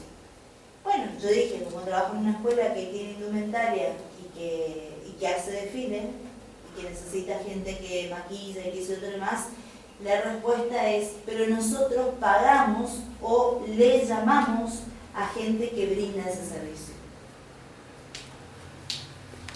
No sé si se entendió lo que quise decir. Yo creo que entendí, voy a hacer un comentario porque no es lo mismo que vaya un voluntario a hacer una tarea a que vaya alguien certificado por una institución educativa. La certificación tiene un grado de responsabilidad y de formación en relación con la responsabilidad que se adquiere para ejercer un oficio certificado. Yo me acuerdo que en el foro de estética profesional, que venían peluqueros, maquilladores, masajistas, el mayor problema era los peluqueros, masajeadores y... puede ser manicura, todo eso. También tenía que intervenir el Ministerio de Salud, porque usted está interviniendo sobre el cuerpo de otra persona. Nosotros al principio nos pedían en las provincias que hagamos el foro de peluquería o algo, porque en las provincias hay pueblos que tienen más peluqueros que habitantes, ¿no? Entonces, bueno, porque es una de esas cuestiones como el perforado verificador. Y estábamos con una senadora de la provincia de Buenos Aires que decía, no, es re importante, casi me muero yo, porque me pusieron, yo no sabía que era alérgica a no sé qué sustancia que le ponían en el pelo al formol, no sé qué fomo, perdón, y que le agarró un ataque alérgico y en el mismo Senado, y si no le inyectan el trecadrón ahí cuando viene la ambulancia, porque la ambulancia se la tuvo que poner porque nadie sabía qué estaba pasando, se moría. Entonces ahí tomamos impulso y dijimos, bueno, esto es algo serio, porque además del tema del planchado del pelo, nos enteramos de cosas totalmente irregulares, que se hacía encima en lugares cerrados, nadie se ponía ninguna protección, además que los líquidos que se estaban usando eran prohibidos, todo mal. Bueno, eso se trabajó, pero con el de maquillaje también teníamos, porque la maquilladora venían gente de canales Telefe, que no tenían escalafón dentro del staff del canal porque estaban asociados con los porteros, pero no eran porteros porque ellos tenían su especificidad, pero no tenían un escalafón profesional que la considerara como maquilladora, pero aparte contaban experiencias de tipos que maquillaron actores que casi los matan porque le pusieron un líquido que hinchó la cara, no era un líquido, ¿vieron en Telefe cuando estaba Showmatch, que hacían las caricaturas de los personajes, ¿sí? Con máscara? Ese látex, si sos alérgico al látex, te hincha y te deforma la cara. Imagínense para un actor que le deforme la cara, lo que significa como costo. Entonces, un rubro de problemas, como el del peluquero. Y por otro, que querían intervenir también en hacer, no sé qué linfático, drenaje linfático, algo así. Pero eso ya era entrar en el cuerpo con una aguja, qué sé yo, el Ministerio de Salud salió espantado, no, esto no puede ser de ninguna manera, ¿no? Entonces digo, le doy 3 ejemplos de 3 actividades distintas que quedó trabado porque no llegábamos nunca a un consenso de qué podía ser un maquillador y qué no podía ser, y que el Ministerio de Salud estaba dispuesto, no pueden pasar determinadas barreras corporales, digamos. Y había parte de la formación, bueno, de determinar o saber qué hacer si alguien tenía un ataque de alergia, o como se dice, shock anafiláctico, creo que es así. Entonces, por eso le digo que a veces hay cosas que no las vemos directamente, pero cuando las empiezan a discutir aparecen en escena y genera un límite para que una institución pueda certificar algo. Mire si se le muere a alguien y ya la escuela me dio este certificado. ¿Y quién avaló ese certificado? ¿Y nadie? Termina el director o el responsable o el que dicta el curso, termina con problemas porque puede afectar a otros. O sea, si lo hace usted como voluntario y pasa algo de, bueno, yo lo hice como voluntaria, yo me maquillo a otro, no pasa nada. Pero ojo que esto es con un proyecto, todo, y no, o sea, a ver, hay ciertos puntos, es como la Rímolo. La Rímolo dice que era tal cosa y la empresa llegaba a pasar el límite de lo que hacía. Ser, sí.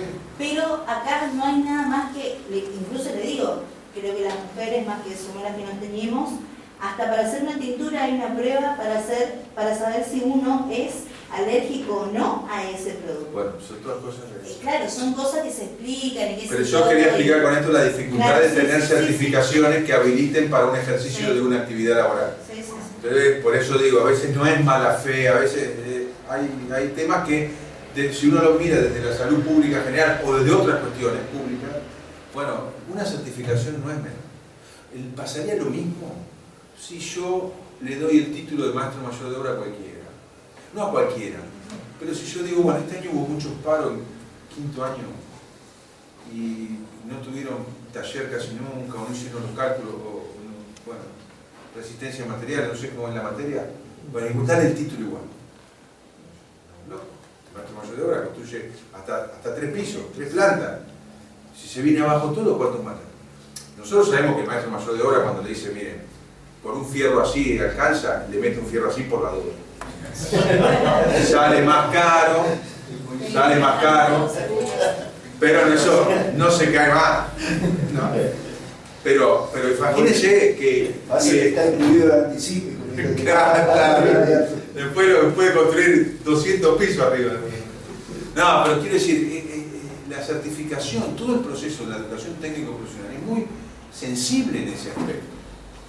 Entonces, el título o la certificación de que damos tiene que dar garantía de que vamos a ejercer esa con calidad y responsabilidad, ¿no? Entonces, digo, tanto de un peluquero, de un maquillador, como puede formación profesional, como es un técnico o un químico o un mecánico de autos, un técnico mecánico, ¿no? Y así, cada rubro, fíjense que puede tener implicancia en los alimentos, en los análisis de la persona, en las casas, en las propiedades, en la electricidad, en mil cosas. Entonces, digo, no es fácil, creo que no está mal recuperar conciencia de la importancia que tienen los títulos y certificados que emite la educación técnico-profesional.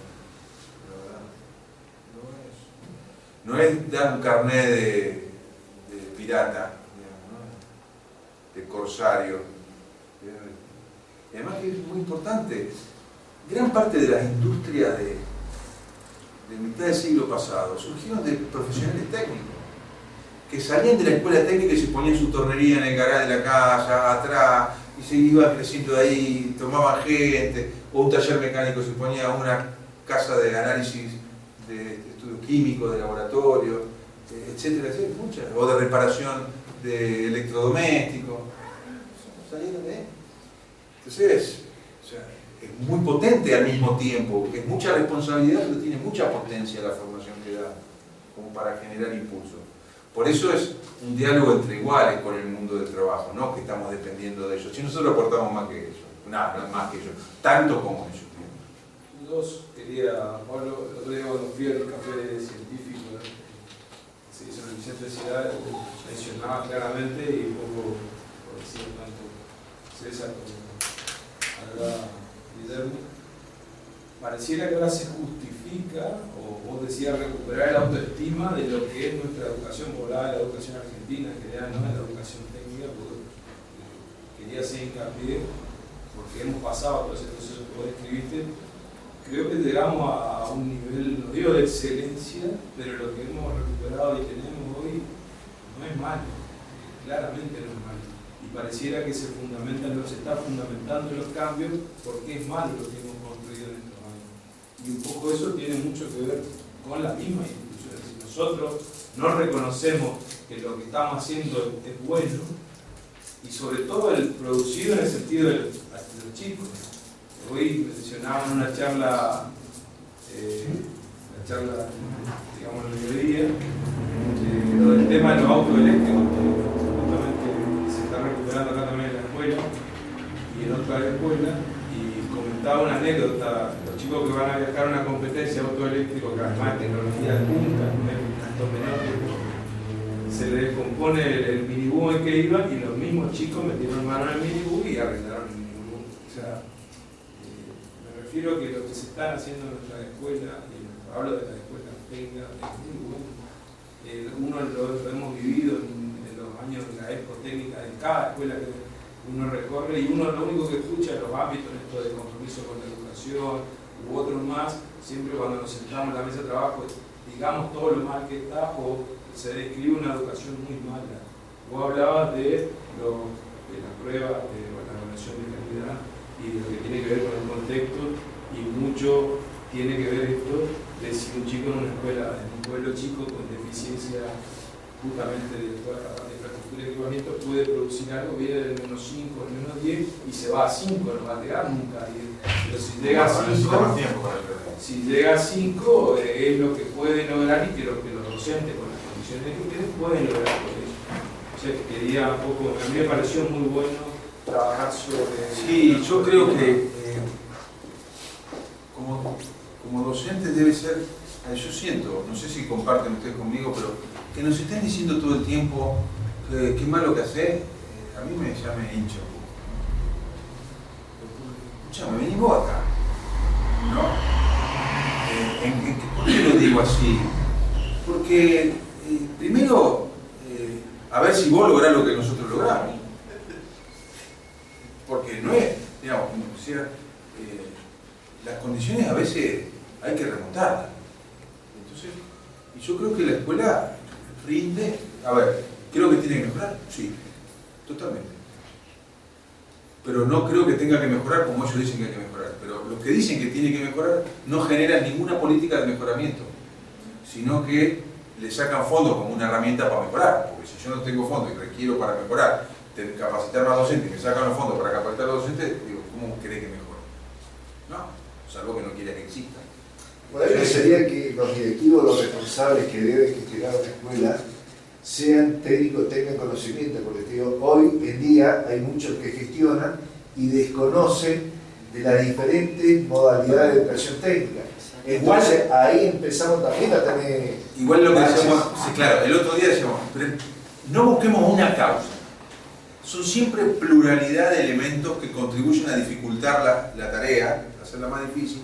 Y claro, a veces, nosotros siempre hemos peleado con AMED para que en la Junta de Calificación, para promover a cargos de gestión dentro de las escuelas técnicas y agrotécnicas, venga alguien de la especialidad, y no un profesor de artística que con toda buena voluntad y por antigüedad llega a ser director de una escuela agrotécnica o técnica industrial, no tiene idea del funcionamiento. Si bien la artística y la técnica tienen mucho parecido, no es lo mismo. Digamos. O un profesor de historia, digamos, o de literatura, o de educación física, quizás no entienda del todo. Por eso es muy importante las juntas de calificación propias para la educación técnica, con personal de la educación técnica. Por eso, cuando uno es profesor de historia, bueno, pero está hace 30 años en la educación técnica, más o menos conoce, entiende. No siempre, pero si encima viene de otra escuela, es peor. Entonces yo ahí coincido y creo que es un elemento más de las cuestiones que habría que corregir. De todas maneras, creo que la autoestima tenemos que tenerla bien alta, no porque somos perfectos, sino porque hacemos bastante bien las cosas, en las condiciones en que estamos, y las podemos seguir haciendo un poco mejor. Yo mencionaba dos casos un caso de universidad, en el café, de un estudiante de Ingeniería en Sistemas, en Computación, de la Universidad de la Patagonia San Juan Bosco, que fue catalogada por una entidad de Estados Unidos como una de las 10 científicas más importantes en computación del mundo. Es Argentina, pero también para la autoestima nacional la tenemos que volver a recuperar, no para sentirnos equivocadamente los mejores del mundo, como sentíamos antes, que nos hizo antipáticos mal, pero con humildad reconocer que podemos hacer cosas buenas. También eso es bueno, es sano. Y ahora que la UBA, que es una universidad nacional, está entre las 100 mejores universidades del mundo y es la primera universidad pública y gratuita que está entre las 100 mejores de Iberoamérica, es la primera de Iberoamérica, o sea, todo Portugal, España y toda América Latina, también nos pone contentos, porque somos nosotros, digamos. Bueno, son siempre desafíos, bueno, tiene 200 años y tenemos que mejorar. El problema entonces es dónde ponemos o cómo generamos una comprensión de la situación en la que estamos para saber dónde intervenir para mejorar. ¿Entiendes? ¿Sí? Lo que para un médico sería un diagnóstico más riguroso o más preciso, porque tengo ciertos conocimientos que me permiten ver cosas que hacen que lo que haga va realmente a generar un impacto y no va a ser más de lo mismo. Si los chicos no leen, por más que yo compre 20.000 millones de libros, para cada escuela no van a seguir sin leer, digamos. O sea, me falta un diagnóstico de por qué los chicos no leen. Y después veo si compro el libro o genero otra cosa, pero ¿no? Eso también, que en el gobierno anterior se la pasaban mandando libros a las escuelas, quedaban encerrados, bueno. Entonces, ¿tiene que haber libros en la escuela? Sí, fuera de toda duda, sí, tiene que haber libros. Ahora, ¿por qué no se lee? No se responde mandando libros, digamos. Entonces hay que hacer investigación, hay que estudiar, hay que comprender. Por eso hay muchos elementos, desde la organización, como usted dijo, desde los contenidos, desde la forma de transmitir los contenidos, desde la carga horaria. ¿Por qué tiene que ser historia diferente como se aprende historia a como se aprende en un taller? ¿No? Digo, porque, perdón, cuando se aprende en un taller los chicos están mucho más motivados que cuando se estudia historia. No hay problema de disciplina en los talleres, ¿no? Son fantásticos los pibes en los talleres. Ahora, en historia hay lío. Pero muchachos, estás mal enseñando historia. No es que los chicos se portan mal en historia, vos estás mal enseñando historia. Ahí también tengo un problema, perdón. No, pensaba en todos estos desafíos, en la complejidad en sí de esto que es el sistema socioproductivo educativo en relación a los libros. Por ejemplo, ahora llegaron materiales del INED, en donde para todo el sector eléctrico, por ejemplo, estamos hablando de los decretos reales en España en vez de la reglamentación de la EA acá en Argentina. Y por ahí pasa también por tomarse los tiempos, que muchas veces son pocos, para hacer los reclamos correspondientes, pero es como que uno se encuentra muchas veces navegando, o sea, remando dulce de leche, como dice el refrán. Pero es increíble, o sea, muy buena bibliografía en cuanto a la calidad del producto, pero por ejemplo, toda la reglamentación hace referencia a decretos reales. Entonces digo, bueno, en realidad estamos festejando la independencia.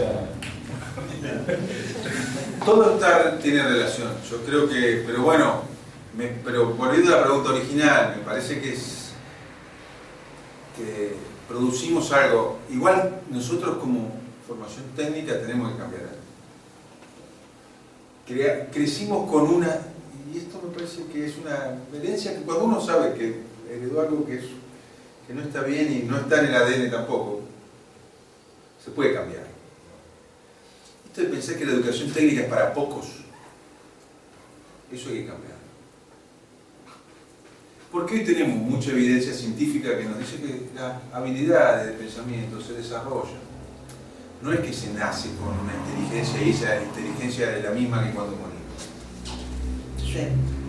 Tenemos que encontrar estrategias para que la educación técnica sea para todos. Además, tendríamos que hasta animarnos a decir, es el modelo de educación para toda la educación secundaria.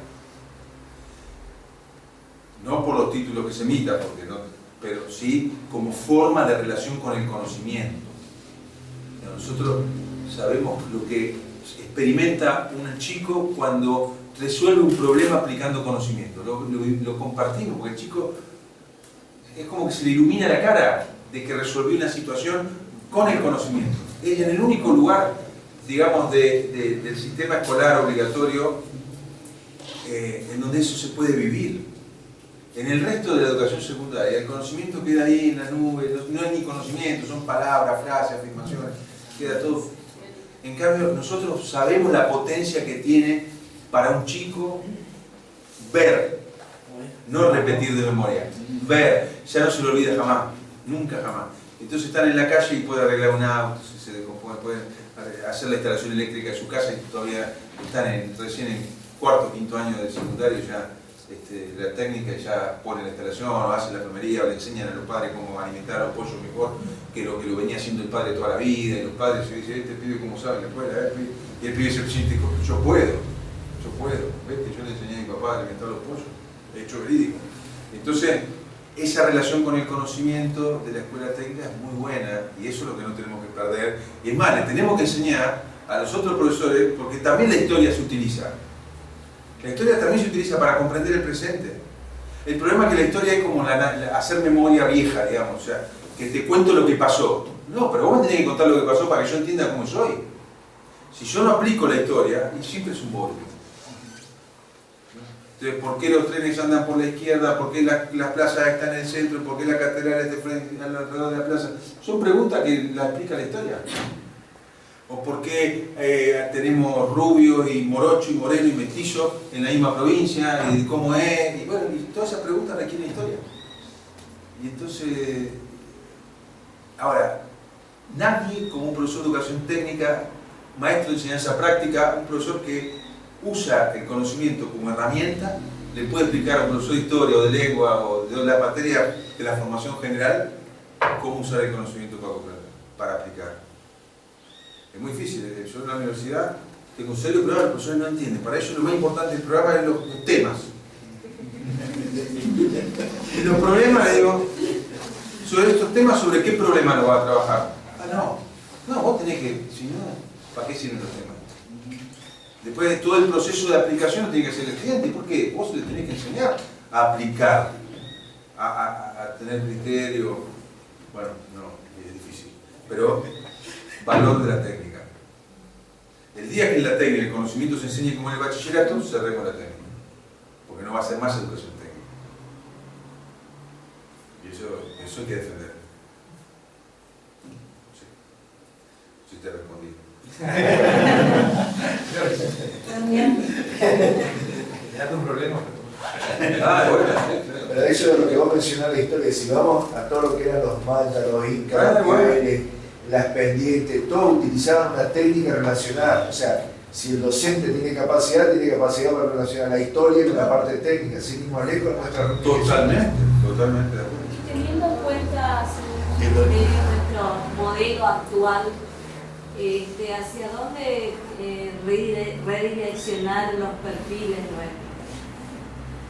¿Hacia cómo?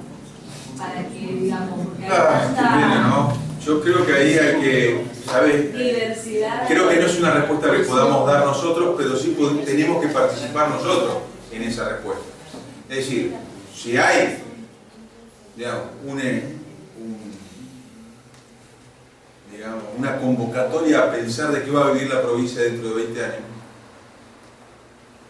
y ahí nosotros tenemos que jugar un papel, porque de ahí van a salir los perfiles.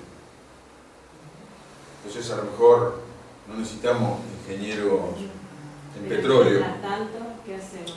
Bueno, todo lleva su tiempo. No, yo creo que lo que no se valora, yo estoy de acuerdo con eso, pero me parece que ahí aún un perfil profesional tiene que ser contextualizado. Es lo mismo un técnico electromecánico para la industria minera que para la industria de la madera? No. Entonces, ¿qué tiene que ser nuestro técnico electromecánico en una provincia maderera? Y ahí tenés una forma de adecuar el perfil, de hacerlo más pertinente, ¿no?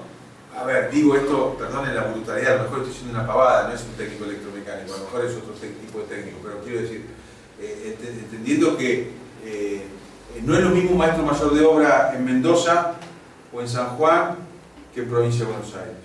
Es el mismo tronco, pero hay adecuaciones. Entonces, nuestro perfil tiene que buscar eso, esa pertinencia a lo que realmente pasa en la provincia, tanto para permitir la inserción como para permitir la transformación mejorativa de lo que pasa en la provincia. Porque esto va a variar de acuerdo al gobierno de turno, al modelo. Bueno, ahí es lo que decíamos, la necesidad de un consenso. Entonces, ¿cómo nos posicionamos en eso? La necesidad, pedir, exigir un consenso. Es más, en esa mesa que vos proponés, en un proyecto a 20, 25, 30 años, más que ahí, por ejemplo, el perfil que va a tener supuestamente una provincia, nosotros no lo sabemos. Pero podrían saberlo. No, por supuesto, pero de vuelta, el que se sienta ahí me tiene que decir a mí el perfil que quiere. Pero no es alguien que lo tenga que decir uno solo, creo que es un trabajo colectivo de diálogo, de consenso, de debate, pero estoy de acuerdo en que mientras no tengamos eso, vamos a estar siempre penduleando. Y la educación no es instantánea para estar adecuada a cada golpe de péndulo. Si va para allá, ahora, para nosotros dar vuelta el camión que viene con triple acoplado, 20 toneladas arriba, a 90 km/h, necesitamos 10 años para frenar y dar vuelta, sin volcar, ¿no? O a lo mejor menos. Pero quiero decir, es un sistema pensado que cuanta más capacidad de anticipación tengamos, más rápido vamos a ser pertinentes en aquel momento. Si empezamos hoy. El problema es que un día queremos industria y otro día no. Ahora, eso requiere que como institución educativa, tanto las escuelas, de un modo particular, como un colectivo de escuelas, sean críticos frente a lo que se presenta también como... Si yo empiezo, por ejemplo, hoy por hoy, a revisar referenciales de evaluación, perfiles, marco de referencia, el centralismo pedagógico no es muchas veces lo mejor y... No es lo mejor. Bueno, pero es lo que generalmente se quiere transmitir desde, desde lo que es la parte de gobierno educativo. Entonces ahí la escuela... Muy importante eso, muy importante eso. La escuela tiene que asumir un rol crítico frente a eso también. La escuela tiene que, básicamente, y todos los actores institucionales de distintos rangos, nivel, función, tarea, etcétera, tienen que pedir básicamente primero el consenso sobre un modelo de desarrollo. Tenemos el ODS, ¿cómo es? Los desarrollos del milenio, sustentable, toda la cosa de las Naciones Unidas Internacionales, que bueno, puede ser una excusa para pedir. A los dirigentes, cuando vengan a buscar el voto, decimos, no queremos que ustedes no vengan a buscar el voto, queremos que nos convoquen a un modelo de provincia. ¿Por qué? Primero. Segundo, el marco de referencia justamente está constituido para permitir las adecuaciones provinciales. O sea, no es un plan de estudio el marco de referencia. Es más, las provincias tienen la obligación de, sobre ese marco de referencia, introducir todas las cosas que quieran, porque establecen mínimos y pisos, pero no establecen máximos. Y entonces, porque ¿qué pasaba en el 2003? El mismo título de maestro mayor de obra tenía 10 planes distintos en el país, por ejemplo. Entonces, algunos tenían una cosa, otros otra. ¿Y qué es un maestro mayor de obra en Argentina? Nadie lo podía saber. Entonces, el marco de referencia permitía hacer una unidad en la diversidad. Pero lo que se observaba, o se observa, es que a veces las provincias se escudan en eso y elaboran un plan de estudio casi sin ningún... transforman el marco de referencia en un plan de estudio sin contextualizar. Y eso es un problema. O sea, también hay que demandar políticas específicas a nivel provincial. No basta bajar las nacionales. La provincia tiene que tener sus políticas. Eso es el federalismo y eso es... Y tiene que defender su criterio político a pesar de que la nación le diga, no, hace esto, no, mi política es esta, vos me tenés que ayudar para que yo haga lo que quiero hacer, no que yo haga lo que vos querés hacer. Es distinto, perdón. No, pero creo que hoy usted habló de, concuerdo que el mercado se equivoca y esta afirmación suya que comparto, ¿no? Pero no es mía esa. No, pero lo que acaba de decir, la idea que acaba de desarrollar, yo soy profesora de historia, trabajo en esta escuela hace 30 años y... Solo un ejemplo, ¿no?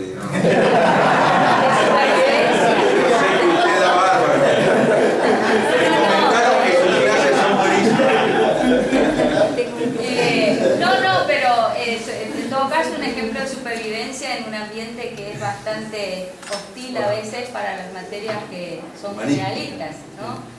Pero creo que estamos trabajando en esto, aunque tenemos algunas dificultades. Lo que usted decía de la historia, esta escuela, cuando se aprueba esa versión preliminar del diseño curricular, por ejemplo, eliminaba en las escuelas técnicas, no solo que redujo la carga horaria de historia, sino que redujo historia argentina. Y esto tan importante que usted describió y desarrolló, este antagonismo Wilde-Mitre, si restamos carga horaria, y si se resta esa historia argentina, y esta escuela en ese momento tomó la decisión de incluir historia argentina y hacer un recorte intencional justamente para que hablemos por lo menos de los tres modelos económicos, ¿no? De que se pueda distinguir entre agroexportador y entre... ¿Por qué? Y el mismo esfuerzo hacemos en el área sociales porque el técnico mire la realidad, ¿no? ¿Qué sé yo? Entender la reforma previsional y la manifestación frente al Congreso con un trasfondo histórico-social. Tenemos muchos recursos y eso de la autoestima, digamos, nuestra escuela tiene plataforma desde el 2010 y se trata de trabajar esto. Pero a mí me está haciendo ruido, volviendo a la idea de que el mercado se equivoca, y que comparto, que estamos todos esforzándonos en la planificación por competencias. Y el origen del paradigma de la formación por competencia es justamente la satisfacción de las demandas del mercado. Y está siendo hoy fuertemente criticado porque en alguna medida algunos teóricos consideran que esa especificidad atenta contra la innovación y la creatividad, que serían los pilares de la tradición de la escuela técnica. Esa es una inquietud que se me genera. La otra es el tema de que las currículas provinciales, versiones preliminares del 2012, se apartan mucho de la homologación de títulos y certificaciones que prevé la ley. Se apartan fuertemente. Para darle un ejemplo, en esta escuela 3 modalidades, 2, excepto construcciones, tienen en el ciclo superior ética y deontología como prevé la ley, y en construcciones, porque alguien en Oberá lo decidió, tienen formación ética y ciudadana con la suma de contenido de primero, segundo y tercero de formación ética y ciudadana. Y esta escuela hizo la fundamentación aclarando por qué no correspondía, y bien, gracias, todavía se llama formación ética y ciudadana y libertad de cátedra y hagan lo que puedan. O sea que concretamente quería su opinión con relación a que si estamos esforzando y la provincia está pidiendo la planificación por competencias, y si este paradigma en qué acompaña a la educación técnica y en qué nos encorseta, en qué nos está poniendo en un camino del cual no vamos a poder salir. Ese es un tema para trabajar mucho, no en los últimos 5 minutos, pero estoy de acuerdo absolutamente en la preocupación. Porque también esas modas, que no son ya modas, porque ya lleva 40 años de tema de formación por competencia, termina dibujando nuestra misión. A mí me parece que nosotros formamos personas primero, personas trabajadoras después. O sea, sin trabajo, muy difícil desarrollarse como persona. O sea, para mí está intrínsecamente ligado. Por supuesto que Esa persona es la persona trabajadora, que se realiza en una comunidad que se realiza a través del trabajo, y que no puede realizarse fuera de su comunidad. Ahora parece que ya no formamos ni personas ni trabajadores, sino formamos competencias. Sí, claro. Entonces aparece como un desagregado de una posición laboral, como si, casi como el hombre máquina. Ante determinada situación, cómo debe reaccionar, qué competencias tiene que tener para ser competente en ese puesto de trabajo. O sea, el hombre, es mi impresión, quizá lo digo un poco académicamente, pero eso, por eso digo que puede dar para un debate más profundo, el hombre parte de la máquina. Responde por estándares. Hay estándares. Hay normas de competencia, entonces se establece cuando el ejercicio de una función es bueno, es competente, de acuerdo a la norma. Viene la norma, cuánto tarda en ajustar un tornillo, cuánto tarda en hacer esto. Entonces, es como que ya el hombre, de acuerdo al modelo más tradicional de las NBQ inglesas, es como un conductismo laboral. Es decir, bueno, son las conductas eficientes que tengo que permitir. Y yo enseño solo aquello que permite que esa conducta en un ambiente laboral se ponga de manifiesto. ¿Se entiende eso? Entonces, ya no tengo trabajadores, tengo conductas que son la base casi de la automatización, porque es lo que hace un robot.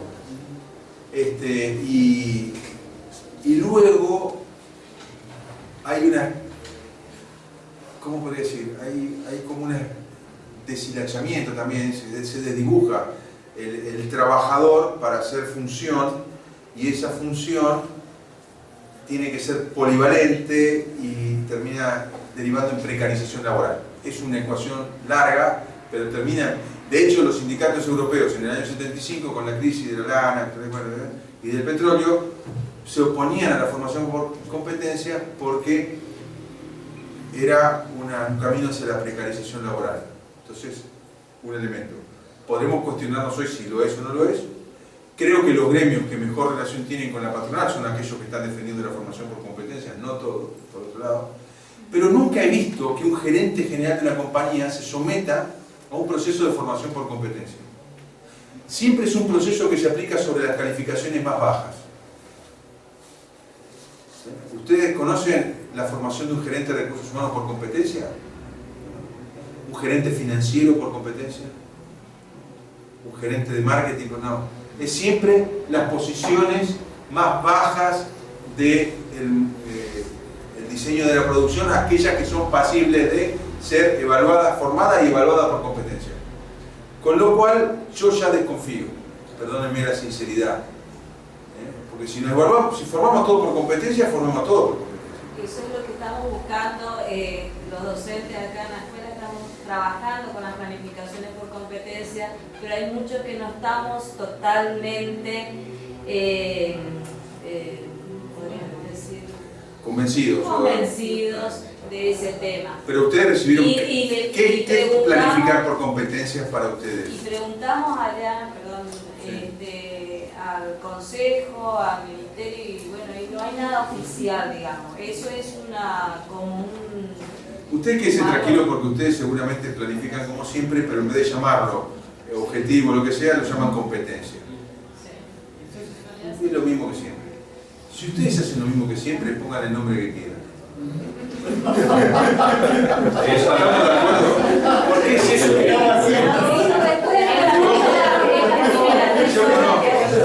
La escuela, entonces, está bien, porque, a ver, si ustedes me dicen, no, el ministerio nos hizo un árbol de competencias, ¿sí? O definió competencias claras, nos da las normas de competencia, ¿sí? Bueno, ahí yo digo, bueno, sí, hay elementos para planificar por competencia, pero ustedes no lo tienen. Entonces, es que era como EGB y primaria, ahora se llama EGB, lo llamamos EGB, y hacemos lo mismo que hacemos con la primaria.